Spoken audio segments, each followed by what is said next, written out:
Isang masayang pagbati na may ngiti sa aking mga labi. Naghahanap ba kayo ng makakatuwang sa pag-review ng inyong anak? Meron yan sa DepEd. Ang ETUlay online tutorial ay libre at handog ng ating kagawaran sa pangunguna ng OUA ICTS EdTech. Ito ay isang proyektong makatutulong sa mga mag-aaral, katuwang ang mga magulang o kasama sa kani-kanilang tahanan para masagutan at maunawaan ang mga modules. Hangad din ng programang ETUlay ang matulungan ang ating mga guro sa kanilang mga blended learning classes. Ang ating ETUlay ay mula kinder hanggang senior high school. Bukod sa academics, meron din tayong mga special programs gaya ng All is Wellness, Reading and Math Remediation, Storytelling, Mommy Tech Talks, Classes sa Gramatika, Speech Class, Financial Literacy, at marami pang iba. Pinalawig din ng ETUlay ang ating Alive program para sa mga mag-aaral mula grade 1 hanggang grade 3. Gayun din ay mayroon tayong ALS program at SPED tutorials na makasisigurong makakamit ng lahat ang inclusive education. May SPED hotline na rin para sa inyong mga katanungan patungkol sa special education. Kaya, subaybayan mula Lunes hanggang Biyernes, mula 9 ng umaga hanggang 7 ng gabi ang ating ETUlay. Sa ating pagtutulungan, maiaangat natin ang bawat isa. Ating itutulay ang pagkatuto upang di mapigil ang pag-aaral ng kabataang Pilipino. Itulay natin ito, sulong edukalidad.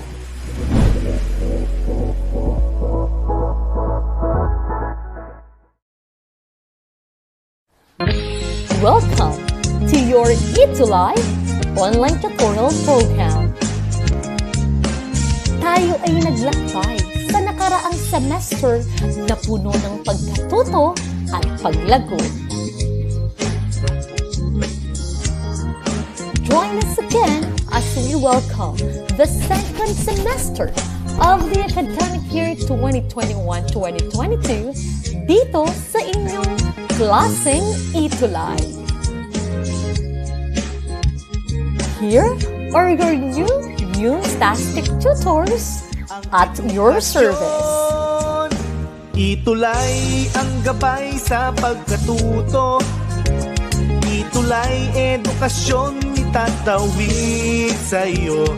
ETUlay paaralan nilalayo sa iyo. ETUlay sa makabagong panahon. ETUlay para sa kabataang Pilipino. Every Thursday from 4 p.m. to 6 p.m. Huwag kayong mawawala. Ating patuloy na saliksikin ang hiwaga ng humanidades at agham panlipunan. Laging tandaan, ikaw ang best tuwing Webes. Maling impormasyon, katotohanan nating ituro, paunlarin ang edukasyon. ETUlay ang gabay sa pagkatuto.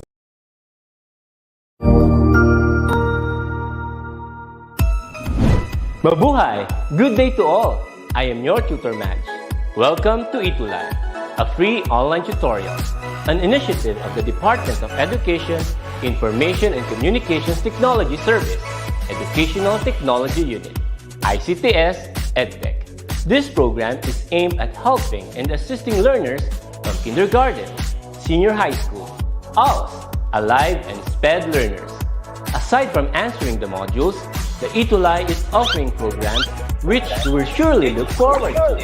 Together with our parents and teachers, the ETUlay will bridge the gap where difficulty and ease meet in learning new knowledge and skills. So, let us prepare our module, pen and paper. Ready your mind to see and hear worthwhile and interesting lessons. Let us now study and learn, together with our volunteer online tutors. Tara na!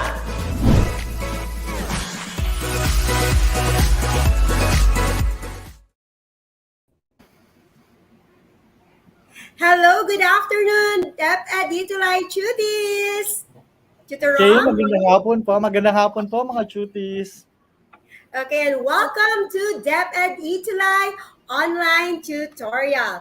I'm Tutor Ka from SDO Valenzuela. And, I'm Chotorom from SDO City of Bugo.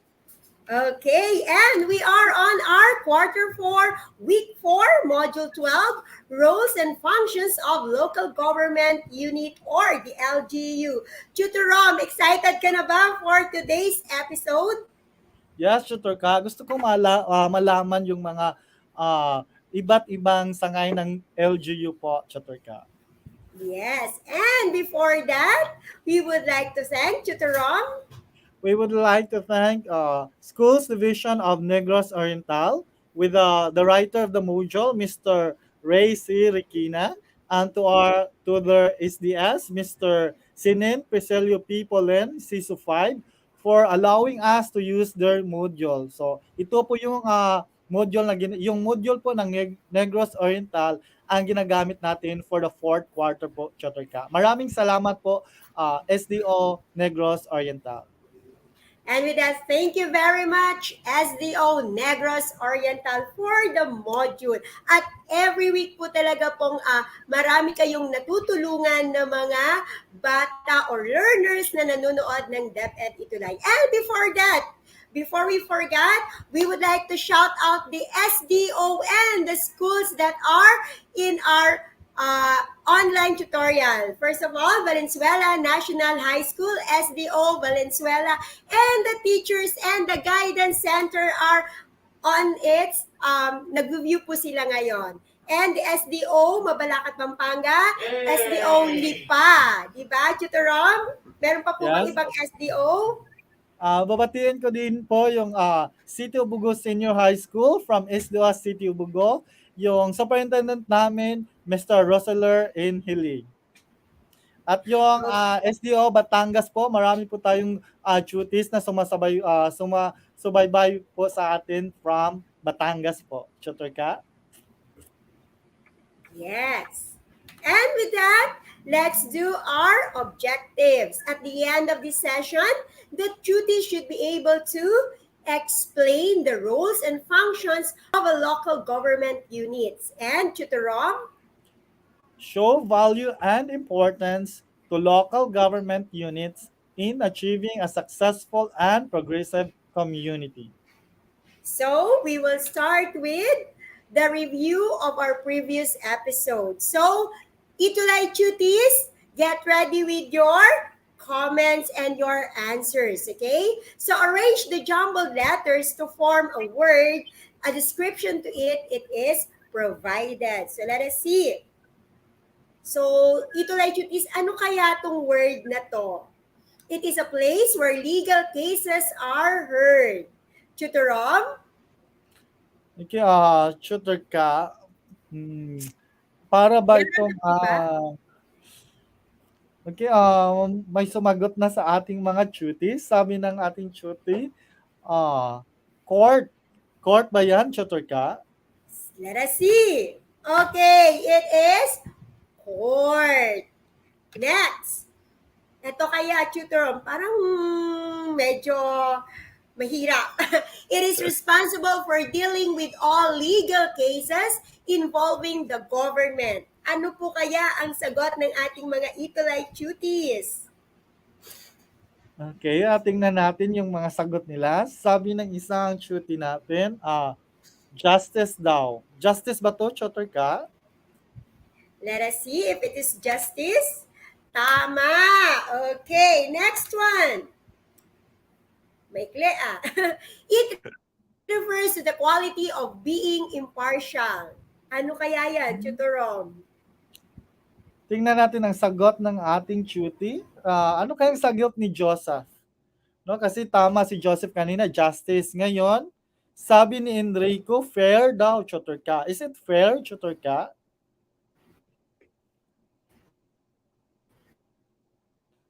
Okay, tama po si Enrico at si Joseph. Yeah, tingnan nga natin. Fair. Okay.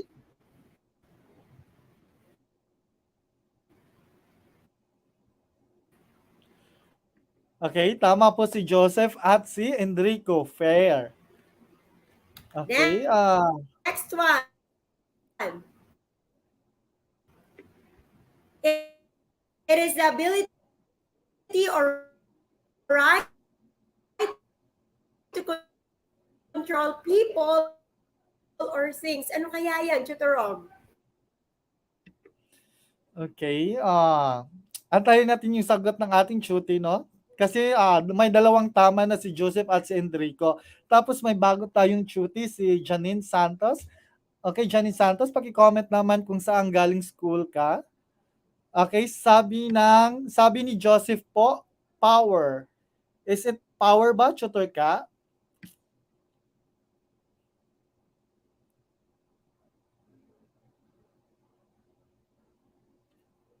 Okay, the correct answer is power. Okay, nagkakaproblema ata si Chotter sa kanyang connection. Okay, the correct answer is power. Okay, let's proceed to number 5, Chotter ka.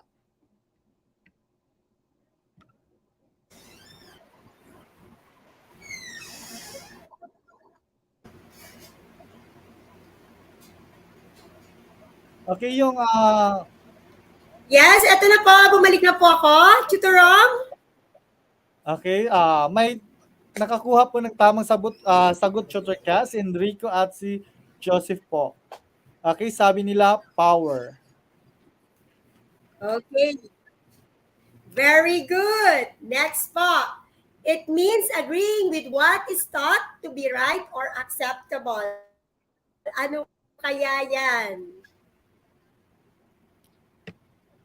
Chutorom? Okay, anong sabi ng mga tutis natin, Chotter? It's a judicial daw. Is it judicial, Chotter? Yes, correct. It is judicial. Ayan. So, ibig sabihin, ang ating mga ETUlay tuties ay very attentive last week with our topic about judicial branch. And now, we go to Module 12, Roles and Functions of Local Government Unit or LGU. Ano nga ba ito? But before we go to there, let us first define what is local government unit at ano ito para sa ating gobyerno. It has a major role in communities development because it links between the people and the government. At the same time, it addresses the community's problems and concerns. Also, it reinforces policies and hold influence over its communities. Sila po yung may direktang contact doon sa constituents or the citizens ng isang community. So there are three different levels of local government unit. The province, the city or the municipality, and the barangay. But before we go on to that, Tutor, gusto ko lang sa kanila magkaroon ng knowledge that saan ba nanggaling yung basis ng local government unit. It is according to Republic Act number 7160, other known as Local Government Code, which was enacted into law, transferring control and responsibility of delivering basic services to the hands of local government units.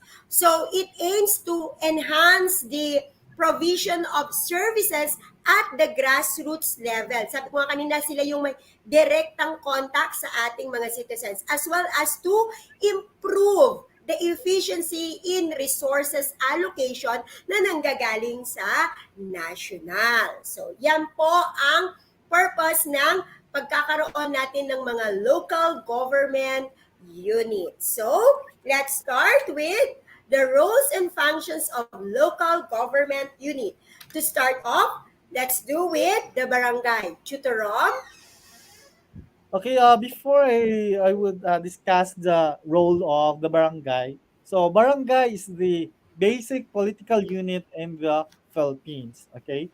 So, ano ba ang ginagawa ng barangay or what is the role of the barangay? So, the barangay provides services to the respective barangay residents such as support services, health and social welfare, services and facilities related to general hygiene and sanitation, beautification of roads and bridges and water supply system, multi-purpose hall and others. Okay, kaya yung barangay natin, Chotorka, di ba, may marami tayong mga empleyado doon. Sa may peace and order tayo din, di ba, yung mga barangay tanod natin, di ba, Chotorka? They are the personnel of our barangay. Tapos may mga health workers din tayo dyan. Sila yung nagtitimbang ng mga bata kung malnourished ba sila. Tapos may mga empleyado din tayo na naglilinis ng ating mga kalsada, Chotorka. At saka yung barangay talaga, 'di ba, yung barangay natin may mga ibang personnel tayo na kung may kukunin tayo sa ating city hall or provincial government, dadaan muna tayo sa ating barangay. So, yung barangay talaga natin yung ang basic unit ng political system sa ating dito sa Pilipinas, Chuturka. Yes. Okay, so ano-ano ba ang mga composition ng ating barangay, Chuturka?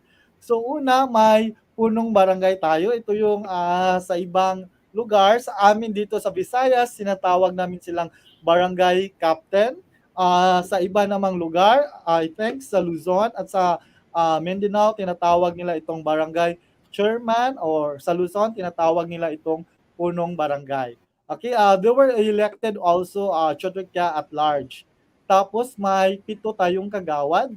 Sa amin dito sa Visayas, tinatawag namin silang barangay councilors. At sa Luzon naman, tinatawag niyo silang kagawad. At may sangguniang kabataan din tayo. So itong sangguniang kabataan naman ang nagre-represent ng mga kabataan natin. So bali ang composition din ng sangguniang kabataan, may sangguniang kabataan chairman po tayo, tapos may mga kagawa din siya. Or sa amin dito sa Visayas, tinatawag namin silang SK councilors. So kung sa amin dito yung mga sangguniang kabataan, sila yung nagbibigay ng mga projects sa mga kabataan. So sila yung nag nagbibigay ng or nag-initiate ng mga sports para sa kabataan. Yung iba nga namin dito sa mga sangguniang kabataan namin, Choturka, sila yung nagpo-provide ng mga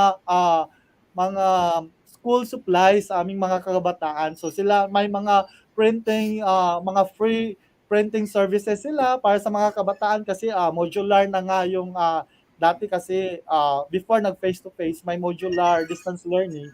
Tapos yung mga kabataan, yung mga sangguniang kabataan dito sa aming lugar, nagpo-provide sila ng free printing services. Okay, may mga barangays din dito sa amin na nagpo-provide din sila ng mga libreng tutorials para po sa mga students sa kanilang barangay. Okay, tutor ka?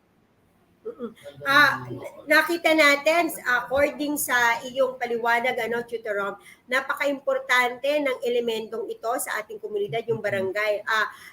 If we will go back sa ating first SEM na tinalakay regarding doon sa colonial and pre-colonial na colonization sa atin, di ba? Noon pa man, nag-i-exist na itong barangay na ito, di po ba, Tutor Rom? This is in our pre-colonial and colonial period ay talagang umiiral na ang sistemang ito sa ating komunidad. It just so happened that because we are being colonized by the Americans, so medyo nag-evolve yung the way at sistema ng ating gobyerno. So mas na-restructured at na-organize, na-modify kung ano talaga yung mga functions ng mga leaders sa barangay. Di po ba, Tutor Rom? Tama po ba? Yes, Tutor. Okay, yes, Tutor Rom. Dati po na-discuss na natin na yung barangay came from the word balangay, di ba, Tutor ka? Yung sailboat kung saan lumalakbay yung ating mga ninuno dati, yung mga ninuno natin, Tutor ka, before the Spanish colonization po, Tutor ka. Okay, sa dito din po sa barangay natin, Chotorka, dito yung pong may amicable settlement po. Kasi di ba, Chotorka, may ano tayo, punong taga or lupon, yung lupong taga pamayapa Yes. po. Para po siyang judicial po within the barangay level po. Kasi before po natin, pag may mga legal disputes po, before po siya natin i-file po sa municipal trial court or sa kailangan po natin siyang dumaan po muna sa barangay, no, sa lupon ng tagapamayapa. Kasi 'di ba, Chotoy ka, yung mga may mga legal disputes parang magkapitbahay lang. So para po yung lupon ng tagapamayapa kasi gusto nila hindi yung may bind pa talaga yung mga magkakapitbahay. So talagang sinisettle yon before para hindi na mapunta po sa court. Gusto na nating solusyonan pa lang sa barangay pa lang para hindi po mabitak-bitak yung pakikipag kapwa-tao natin, pakikisama po natin sa ating mga kapitbahay. Kaya po sa barangay pa lang may lupong tagapamayapa po tayo, Chutorka.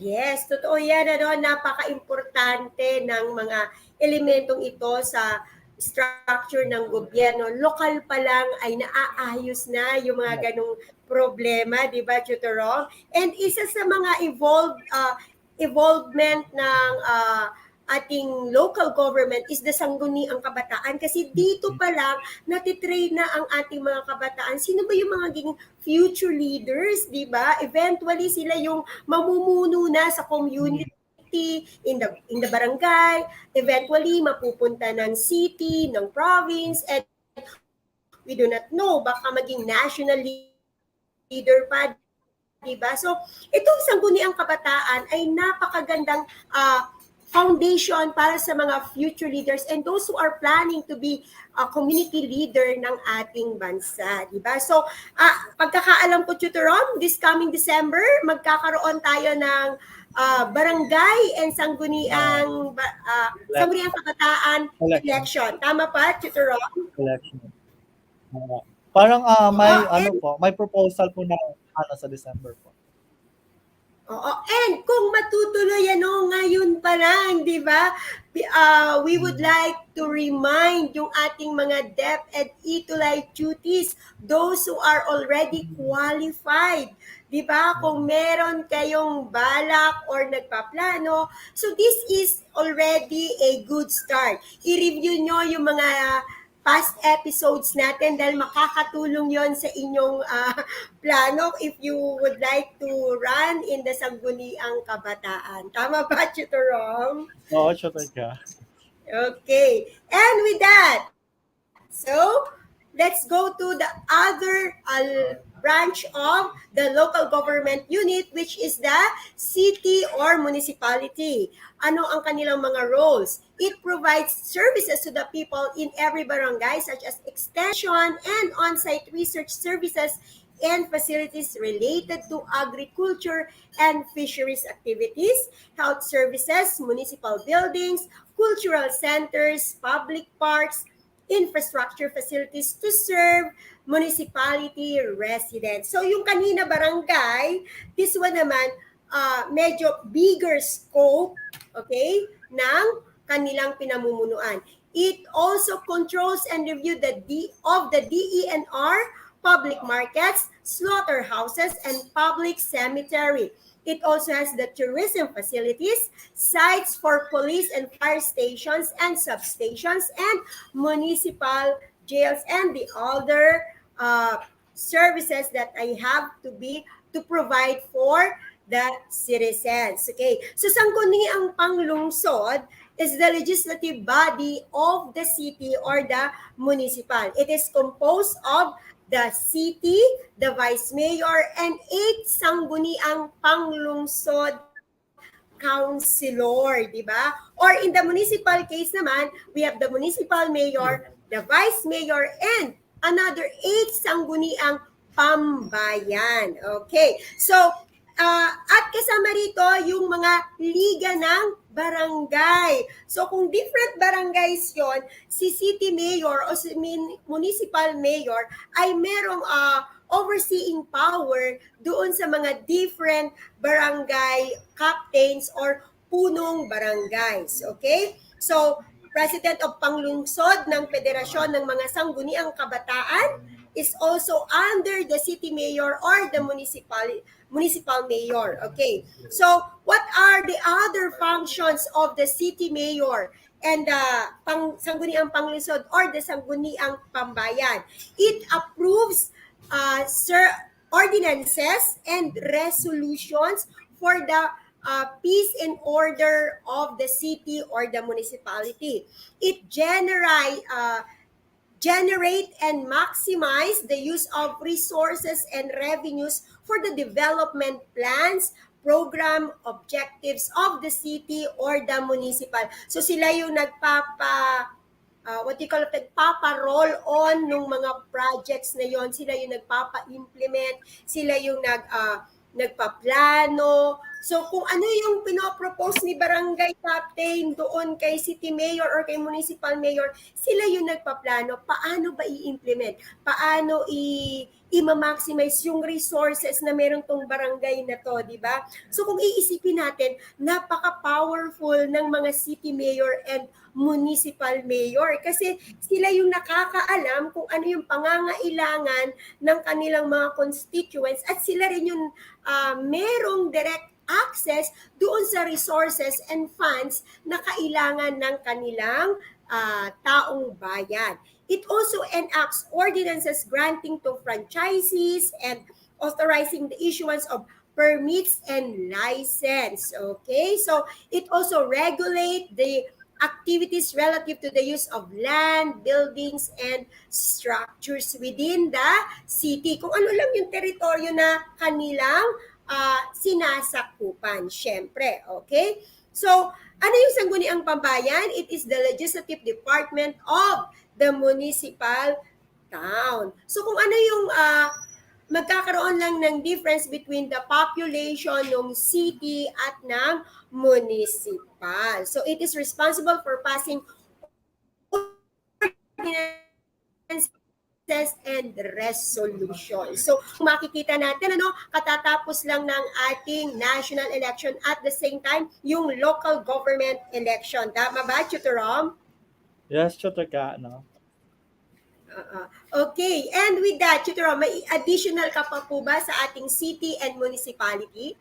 Okay, gaya nga ng sinabi mo, Tutor Ka, yung legislative body po, yung Sangguniang Pambayan at Sangguniang Panglungsod. Tsaka naman yung vice mayor ng city or ng municipal, siya yung nag-a-act as a presiding officer. No, so sa kanilang quorum or sa paggawa nila ng ordinance, yung vice mayor will act as the presiding officer po, Tutor Ka. Yun lang po, Tutor Ka. Okay, Tutor Ka? Yes, and with that, we go to, kung merong barangay na medyo maliit, we go to the city or the municipality. This time around, we have our, Tutorom, the provincial. Okay, so from barangay, we have cities and municipalities, then we have the provinces. So ano bang role ng provinces? So it provides services to every cities or municipalities such as agricultural extension and on-site research activities, industrial research and development services, and lastly, control and review of DNR reinforcement of forestry laws limited to community-based forestry projects, pollution, contract law, small-scale mining law, and other laws protecting the environment. So that those are the main functions of the provinces po, Chotarka. And it also provides services to every city's municipalities such as health services, social welfare services, provincial buildings, jails, freedom parks, infrastructure upgrading and modernization of tax information and collection services, and tourism development and promotion on many others. Tutor ka? Okay po. Yung province po ay is composed of a provincial governor, vice governor, and 3 board members. Okay, yung 3 board members po, actually depende po yan sa size po ng province po. Okay, so it's not necessarily po nga na tatlong board members po. Okay, so depende po 'yan ng size ng isang province. Okay, kung ang sa city at sa municipality po, yung council po ang nag-a-act as a legislative. Sa atin naman pong provinces, yung board members naman po ang nag-a-act as a legislative body. At saka yung vice governor naman po ang gumagawa, nagpe-preside po sa board members or sa legislative body po sa province. Okay. Dito po sa ating province po, Chotorka, may dalawang, kasi po yung province po, Chotorka, is composed of municipalities and cities po. So, i-add ko lang po na may dalawa po tayong type ng cities po or dalawang classifications po ng city. So we have component cities po at we have po yung mga independent cities po. Yung independent cities po, kasi may mga ibang provinces po na may mga independent cities, hindi sila nagvo-vote ng kanilang governor. Kasi sa kanilang charter, independent sila. Pag sinasabing independent, hindi na sila kasali sa budget ng province. So parang independent na sila, parang stand-alone na po sila. So may mga cities po na hindi nag-vote ng governor. So kagaya po dito sa amin sa Cebu, may mga independent cities po kami. Tapos may mga component cities po kami, yung mga hindi highly urbanized na cities po. Yun po ang nagiging component cities. Nagvo-vote pa rin po sila ng mga governors. Okay, so kaya medyo yung mga iba po mga kabataan nalilito sila. Bakit po sabi nila part sila ng Cebu province pero hindi sila nagvo-vote ng governor. Kasi po yung city kasi nila is independent city at yung sa charter nila hindi sila nagvo-vote po ng governor. Okay, may additional inputs ka pa po, Chutoy ka? Yun, very well explained, Tutor Roma, no? Kasi, yun nga, isa rin yun sa mga katanungan ng ating mga ETUlay duties. Bakit yung aming city ay hindi na nag-e-elect ng governor and vice governor? Because yung kanilang city ay stand-alone, independent. Kumbaga, they can survive or they can supply sufficiently yung mga resources na kailangan ng lungsod nila. Just like here in NCR, di po ba? Dito sa National Capital Region, wala po kaming governor and vice governor because here in National Capital Region, we have the independent cities which we, the local government unit of each cities can sustain yung pangangailangan ng lungsod. So yon, kaya dito sa NCR wala kaming governor at vice governor or yung sangguniang panlalawigan. Tama po ba, Tutor Rom? I think ang tawag sa mga board members nyo po dyan sa Luzon po, parang bukal ata yun. If I'm not mistaken, parang bukal ata yung tawag nyo. So may mga iba't iba tayong tawag pero pare-pareho sila ng mga functions, no. Sa amin board members lang ang tawag, sa kanyo sa inyo diyan sa Luzon, bukal yung tinatawag.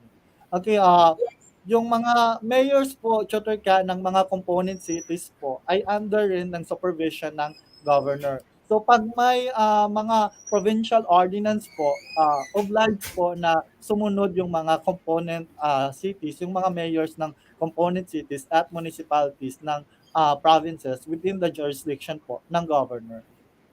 Yun po parang may channel of powers po yung mga local government natin from yung mga mayors po sumusunod po ng mga provincial ordinances, tapos naman yung mga barangays sumusunod din o tumutupad din ng mga municipal or city ordinances po, Chotorka. Parang may mga hierarchy of structure of government or government system po tayo, Chotorka, sa ating LGU. Yes, Tutor Rom. So, yon. At least alam na ating mga ETUlay duties, yung ating local government unit. But meron kasing mga nakikita natin, though hindi naman sila mag-react ngayon, pero there are certain ETUlay duties na bakit kailangan ng local government unit? Tama ba, Tutor Rob? Saan Opo. galing yan? Inimbento lang ba yan? Di ba? Kanina nga sabi ko, Republic Act number 7160. Pero kung titingnan natin, it is under what? Article 10 of the Philippine Constitution 1987. Tama ba, Tutor Rom? Yes, It is Tutor Ka. stated in the Article 10 of the 1987 Philippine Constitution to stipulates the general provision on local government. So, ang question, Tutor Rom, is that ano daw po ba yung DILG? Kasama daw po ba yon sa local government unit? Tutor Rom, pakisagot po. Okay, Tutor Ka, yung DILG po or Department of Internal Government, local government po, parang under po siya kasi ng Office of the President. Di ba, Tutor Ka, yung Office of the President ay composed, may mga cabinet members siya. Yung cabinet members niya, di ba, yung ang head ng different departments po, gaya po ng Department of Education, may secretary po tayo doon. Yung Department of Social Welfare and Development, di ba, may secretary din tayo doon. So we have also the DILG at we have also the secretary. So ang yung secretary po, Tutor Ka, has a direct supervision po sa mga local government officials po natin. Kasi po, Tutor Ka, kaya may LGU tayo or local government unit kasi we have to decentralize the power of the government. Kasi hindi kasi kaya ng isang government lang ang mag-supervise ng buong Pilipinas. Kaya may decentralization tayo ng power. So yung DILG po, yun po ang department which is under the Office of the President na nag-supervise po ng mga local government units. So before po sila pumunta ng President, dumadaan po muna sila sa DILG. Kasi po yung Secretary of DILG po, Tutor Ka, para siya yung alter ego ng ating President. So kasi 'di ba maraming iniisip or sinusupervise yung president natin. So kaya may iba-ibang department siya na nagsusupervise ng iba't ibang departments po. That's why we have the secretaries or the cabinet members. Ayun, so ETUlay cuties, now you know, okay? Hindi na kayo malilito regarding the DILG kung ano ang role nito sa ating local government units. Kasi, Tutorom, di ba yung mga ating mga estudyante sa F2F at kahit doon sa mga online, pag tinatalakay na natin tong LGU, ang nasa isip agad nila, DILG. Tama ba, Tutorom? Parang gano'n. Kinoconnect agad nila, si DILG, sila yung local government, which is kanina sa paliwanag mo nga is nag-overseer sila, yung DILG, with the LGU. So, DepEd ETUlay cuties, we know na punong-puno na naman kayo ng pagkatuto sa araw na ito with our topic. So, we go to our assessment. Tingnan natin kung nakinig talaga kanina sa ating discussion. Read and analyze the statements carefully. Write true if the statement is correct and false if the statement is incorrect. ETUlay cuties, type your answer on our comment box. Here's the first question.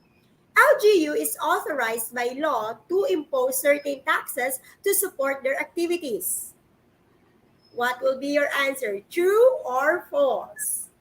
So may Okay. nag-comment. May mga cuties tayo na sumagot ng true, tapos may sumagot din ng false. So parang hati ata yung ano nila, sagot, Tutor Ka, no? So parang true or false ata. So what's the correct answer ba, Tutor Ka? Yes, the answer is false. LGU is, yes, Tutorom. Okay, so the LGU is not authorized by law to impose certain taxes to support their activities. Yung imposing of taxes po, it is a legislative function po. So hindi po siya dinidelegate po sa local government po or sa local government units. Tutor Ka. Yes. And number 2 question. LGU is authorized to manage and control of communal forest. True or false? Okay, tingnan natin yung sagot ng ating mga cuties. Sabi ni Joseph, false daw. Okay, so sabi naman ng iba, true. So what's the correct answer by Chutuka? Is it true or false? It is true. Okay. Next, number 3. LGU is authorized to maintain and rehabilitate roads and bridges. True or false? Okay, yung sagot ng cuties natin, sabi nila, true daw. Is it true ba, Chutuka? Tingnan nga natin. Yes, it is true. Okay, nakikinig ang ating mga ETUlay cuties. Next one. Siguro nagte-take down notes din sila, no, Tutor Rom? Oo. Number 4, enforcement of fishery laws in municipal waters, including the conservation of mangroves, is one of the roles of the LGUs. True or false? Okay, tingnan natin yung mga sagot nila, Chutuka. By the way, cuties, pag sinabi po naming LGU sa question, it could be the barangay, city, municipality, or province po, no? So, baka po malito kayo sa question. Okay, sagot ng ating cutie, Chutuka, true daw. Is it true ba, Chutuka? Tingnan nga natin. Yes! Tama na naman sila. Okay, it is true. Last, government officials make political decisions. True or false? Okay, tingnan natin yung sagot nila. Okay, sabi ng isang cutie natin, Chutuka, it's true daw, no? Sabi naman ng iba, false. So, sabi ni Joseph, yung ating cutie of the week, no, for many weeks, sabi niya, it's true. Is it true ba, Chutuka? Tingnan nga natin. Yes, tama sila. It is true. So, based sa kanilang mga answers, natutuwa naman kami ni Tutor Rom dahil talagang nakinig sila, okay, sa ating discussion for this afternoon. And with that, we are your Humanities and Social Sciences tutor for second SEM. And with that, I am Tutor Kaalaman, Karunungan, Kapaki-pakinabang sa iyong kinabukasan. And I am Tutor Rom, saying, if you want to learn, just roam around. And with that, we would like to say, Diyos mabalos sa Indogabos. Daghang salamat kaninyong tanan. Up next, we have Tutor Janine ng Pulso ng Kabataan with Tutor Edson. Again, we would like to say every Thursday, 4:40 to 5:20 p.m., sama-sama po tayo dito sa Philippine Politics and Governance. Dahil every Thursday, Tutor Rom, lagi niyong tandaan, kayo ang best tuwing Webes. and with that, we would like to say, paalam! Alam!